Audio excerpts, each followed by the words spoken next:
હે ગાઈસ, કેમ છો? હું છું તમારો હર્ષલો. આપણે આ દોસ્તારને મળવા આવી ગયા છે, જેમ તમે પેલા વ્લોગમાં જોવો. આ એના પછી વ્લોગ આવશે. આ જો આપણો દોસ્તાર પેલા દિવસે મળવા આવેલા એ ને આ આપણો બીજો દોસ્તાર છે. આપણે નીકળી ગયેલા છે દોસ્તારના રાતે.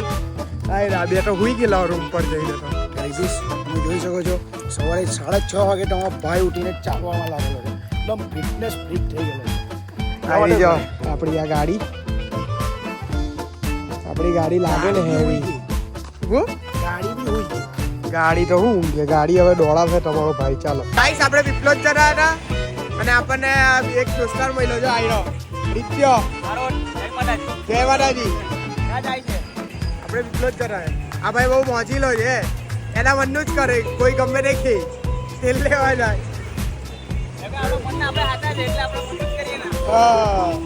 જો આજે આપણે ખાવાનું તો એટલું કઈ હતું નહીં, એટલે આપણે જો જાતે મેગી બનાવી જાય. જો કેવી છે, વેજીટેબલ વાળી બનાવી. એમ તો વેજીટેબલ વાળી ખાવાની, પણ બેને કીધું કે વેજીટેબલ વાળી બનાવી. હોલ તો બતાવેલો આયરો જો હોલ, પણ મારા ઘરે બજીસ બી છે. જો તમને બજીસ બતાવો. આયરા જો બજીસ છે.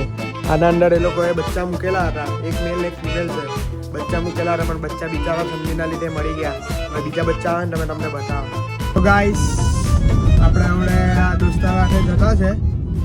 એક દોસ્તારના મળવા પાછા. કાલે જે દોસ્તારને મળવા ગયેલા એ દોસ્તારને મળવા જતા છે પાછા આજે આપણે. તો આપણે આજનો વ્લોગ પતાવીએ અહીંયા. જો તમને મારો આજનો વ્લોગ ગમે તો લાઈક, કોમેન્ટ અને ફોલો જરૂરથી કરજો. ચાલો, જય માતા.